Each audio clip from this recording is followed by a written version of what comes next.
Sveiki, taigi pasibaigė mano kelionė po Karibų salas, po to pasibaigė mano kelionė po Okeaniją, po to pasibaigė po Pietryčių Aziją, o po to pasibaigė po Arabų šalis ir va dabar prasidėjo kelionė po Vokietiją. Šiandien aš esu Hohenzollernų pilyje, labai graži pilis.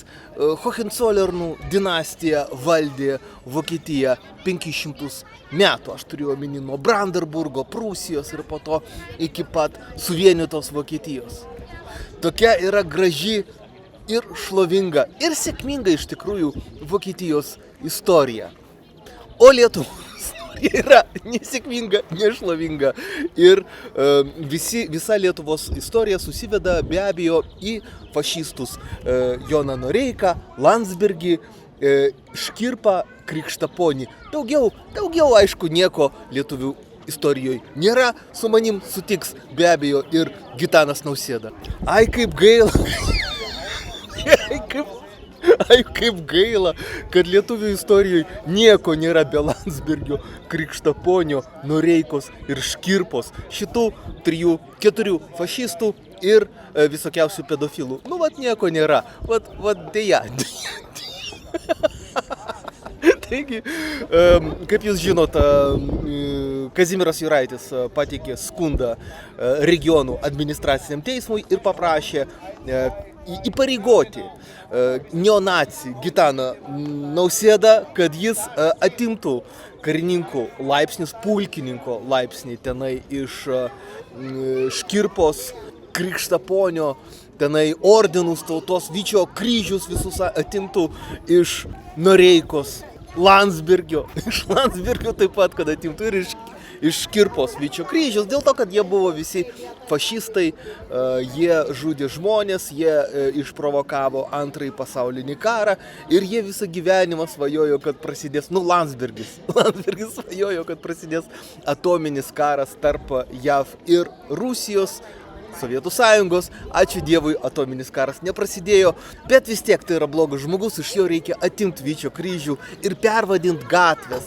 Ten mes ieškinį taip pat paprašėm pervadinti Panevėžio fašisto Vytauto Žemkalnio Landsbergio mokyklą, pervadinti gatvės visas Kaune tenai ir taip toliau. Labai geras skundas ir be abejo, kaip jūs suprantat, regionų administracinis teismas atsisakė įvykdyti šitą prašymą, šitą skundą patenkinti, atsisakė, kadangi regionų administracinis teismas taip pat kaip ir aš, susimąstė, taigi lietuvių kultūroje nieko nėra išskyrus Landsbergį. Jeigu pervadint Landsbergio gatvę, Landsbergio mokyklą, atimti iš jo Vyčio kryžius, daugiau nieko neliks lietuvių kultūroje. Gaila, labai gaila. Yra tautos didingos kaip vokiečiai. Vat pavyzdžiui, žiūrėkit, iš vokiečių jeigu atimt nacius, jie patys jau atimė savo nacius, tai kas lieka? Lieka labai daug. Lieka va šita Hohenzollerno pilis, lieka daug kitų pilių, fantastiški senamiesčiai, pramonės revoliucija, mokslas, Einšteinas lieka.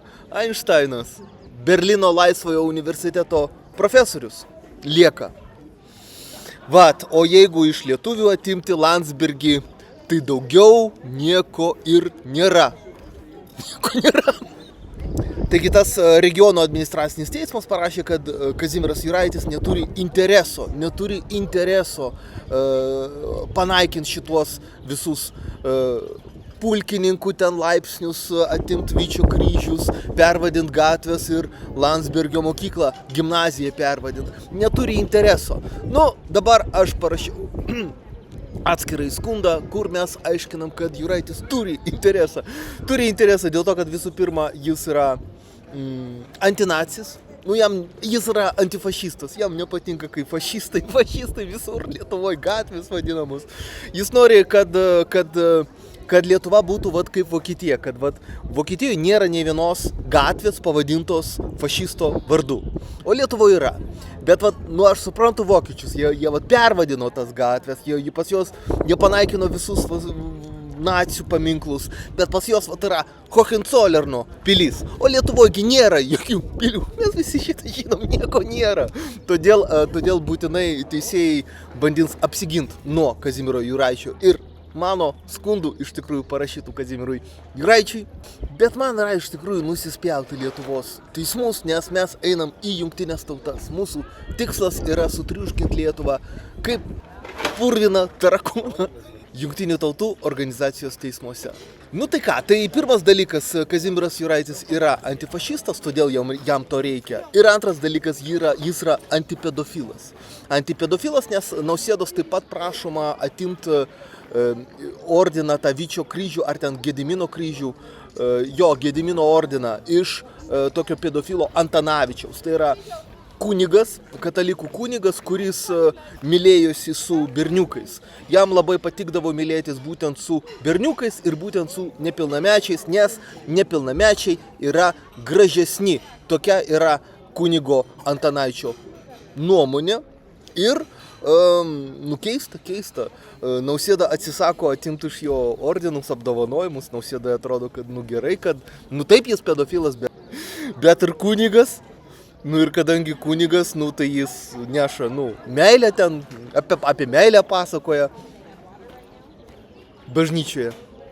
Ir vaikam parodo, kaip patirti meilę.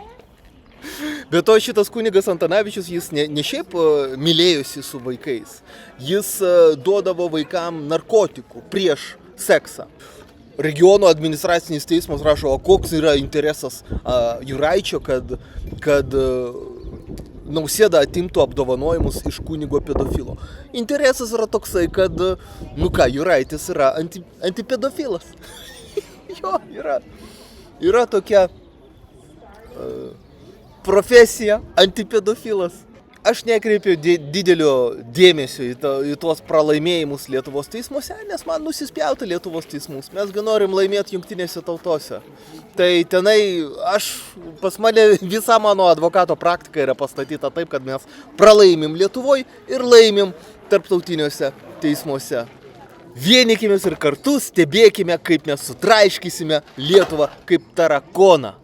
Prisirašykite prie mano kanalo, o jeigu jums reikia parašyti skundą į Europos žmogaus teisių teismą arba aukščiau į jungtinių tautų organizacijos teisminės institucijas, parašykite man e-mailą